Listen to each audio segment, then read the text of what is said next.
શ્રી કૃષ્ણ દર. જય શ્રી કૃષ્ણ, જય માતાજી. જય શ્રી કૃષ્ણ.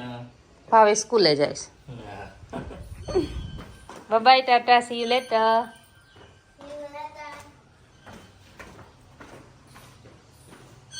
ચાલો આજે સોમવાર છે, રેગ્યુલર દિવસ શરૂ. હાય ફ્રેન્ડ્સ, કેમ છો બધા? મજામાં? જય શ્રી કૃષ્ણ. ચલો અમે આજે જઈએ છીએ લાડવા દેવા માટે. મારા કાકાજી દીકરો દેર છે ને એમ ઘરે બેબી નાની થઈ છે તો લાડવા આપવા જવાનું છે. તો એ લોકો ત્યાંથી બધા નીકળી જાય છે ને હું અહીંથી રેડી થઈને જાઉં છું સીધી. ચલો અત્યારમાં જય શ્રી કૃષ્ણ કહી દઉં. ભૂમિતને 10 વાગ્યા છે સ્કૂલે, હું એક જ જાઉં. જય શ્રી કૃષ્ણ. તો બધા પહોંચી ગયા લાડવા લઈને. કા એ તો હમ નહીં જો. વાસા લઈને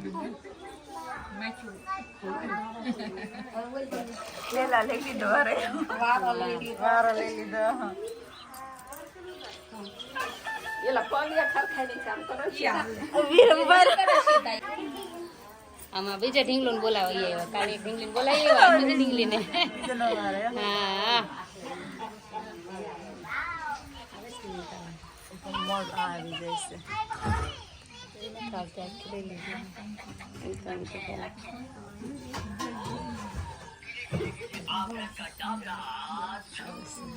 આવી ગયા પછી કઈ ગયા.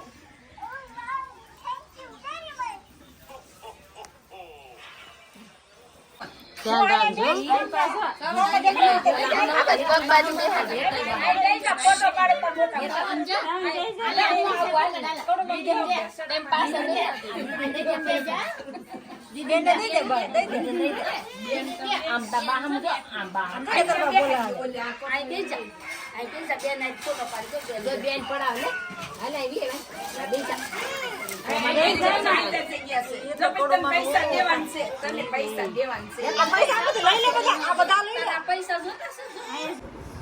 જો ફ્રેન્ડ્સ, હું આવી છું ત્યાં લાડવા દઈને છોકરા બે મૂકીને ગઈ હતી. બે સ્કૂલે વહી ગયા હતા. ભાવ છે અહીંયા હતા. મારા ફઈને દીકરો મૂકવા આવ્યો હતો. એમાં તે રસ્તો એવો હતો ને બાઇક લઈને ગયા હતા. તે જોવાળ ને બધું થશે.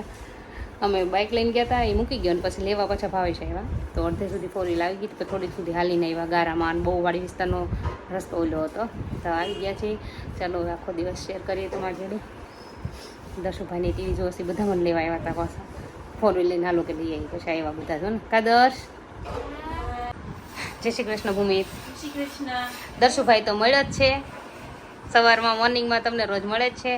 ચાલો અમે આવી ગયા છીએ. અને મેં છે ને સવારનું આજે જો તમે દીની 5 વાગ્યા મેં છે ને સવારનું તમને કહું એમ મેં ત્યાં થોડુંક દાળ પી લીધી ને છાશ, બીજું કંઈ નથી લીધું. હવે હું લઈ લઈશ ત્યાં ફ્રૂટ જ્યુસ થોડુંક. એમાં એવું થયું તરબૂચનું જ્યુસ તો હું કઢાઈને ગઈ હતી પણ ઉતાવળમાં પીવાનું જ ભૂલી ગઈ.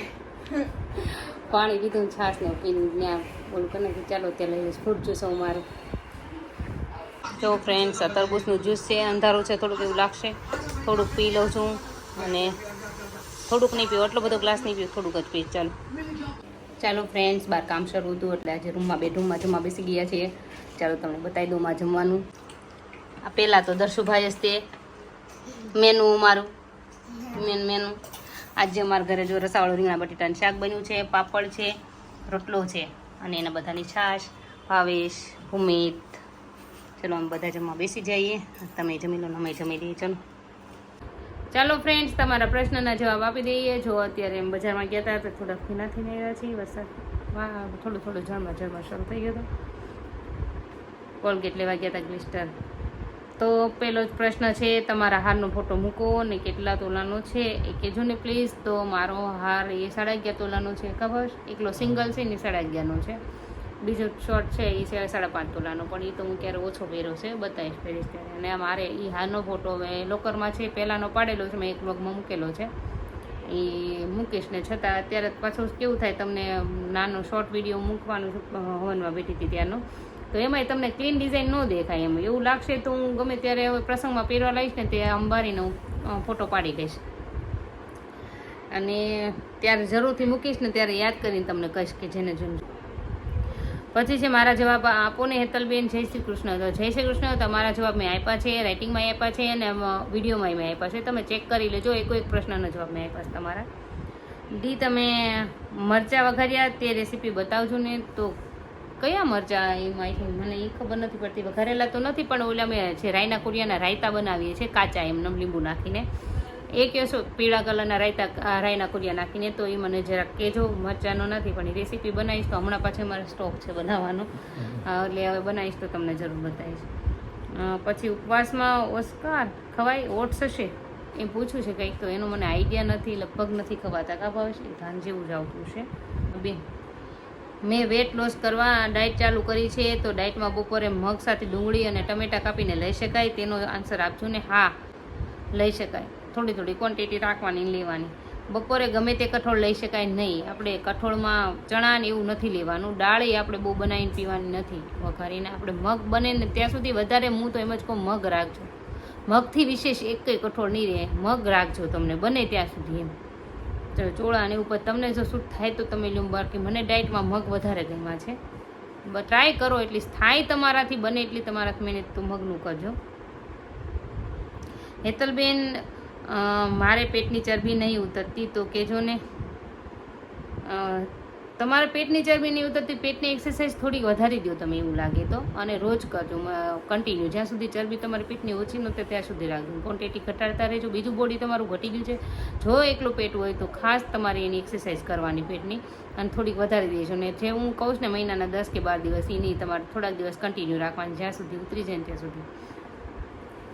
પછી બધાને ફ્રૂટ્સ કેમ પોસાય તો કહેજો ને. ડ્રિંકમાં તો કાંઈ નહીં, ફ્રૂટ્સ ન પોસાઈને મેં પહેલેથી જ ઓપ્શન આપ્યું છે કે તમારે સવારમાં જ્યારે તમારા મગ બનાવો ત્યારે પાણી વધારે એડ કરીને મગ બાફવાના છે. એ પાણી તમારે આખો દિવસનું કાઢી લેવાનું છે.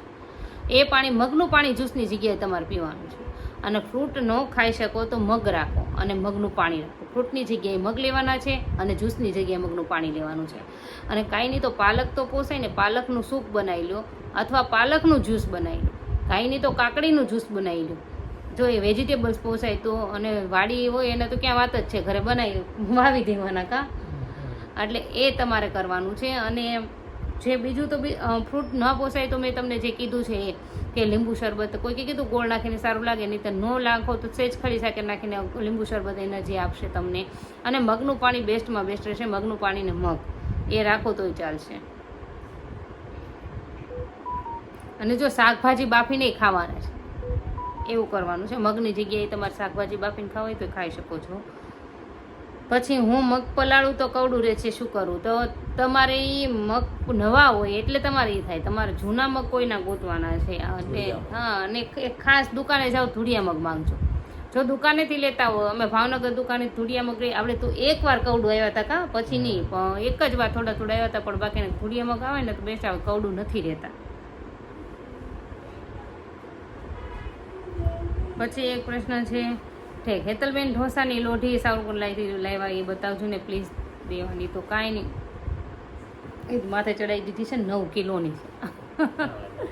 એટલે 9 કિલોની છે. કાલે પોસિબલ થશે તો બતાવીશ, નહીં ત્યારે અમારા જેટની બેબી આવી હતી ને કેસ ઢોસા બનાવવા છે, કાકી આવો ઢોસા બનાવવા છે, આવો. તો જો અમે અનિડા ઢોસાનો પ્રોગ્રામ રાખશું બધા, તો મેં ત્યાં બતાવી દઈશું ડાયરીને. નહીં રાખીએ તો ઉતારીને તમને બતાવી દઈશું. 9 કિલોની છે ને, સારી આવે છે, બહુ સરસ ક્રિસ્પી બને છે ઢોસા, બહુ સારા બને છે બેન. પછી કીધું છે, જય માતાજી દીદી, મારું વજન 104માંથી 91 થયું છે. હવે તો બહાર જાઉં તો બધા લોકો કહે છે તમારું વજન ઘટી ગયું છે. આભાર દીદી, 6 મહિના થયા.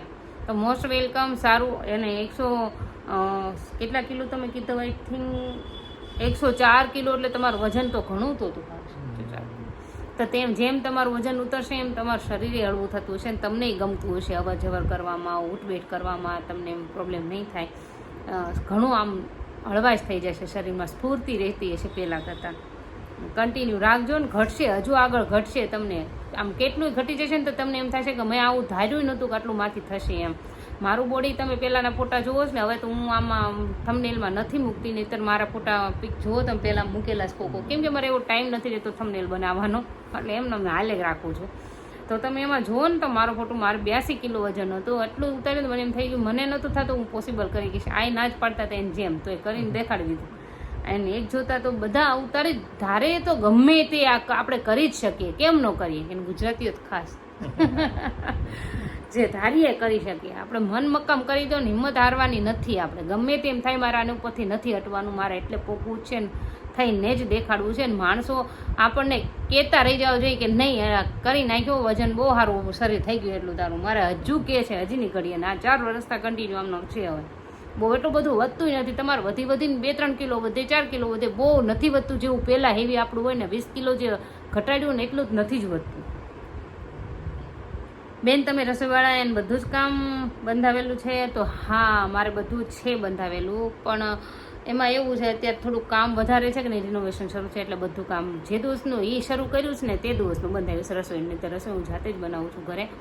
બાકી કપડાં વાસણને કચરા પોતા આપેલું છે. કપડાં મારું મશીન છે, પણ કેવું થાય છે જે અમે ક્યાંક ફરવાનું વધારે વધી જાય અમારે, ત્યારે નવા કપડાં હોય ને એ પણ સાથે ધોવા પડે એટલે કપડાનું રાખીએ છીએ સાઈડમાં એના જેવું ને. એક મશીનમાં ઓછાડ, રૂમાલ એવું બધું મશીનમાં કાઢીએ છીએ.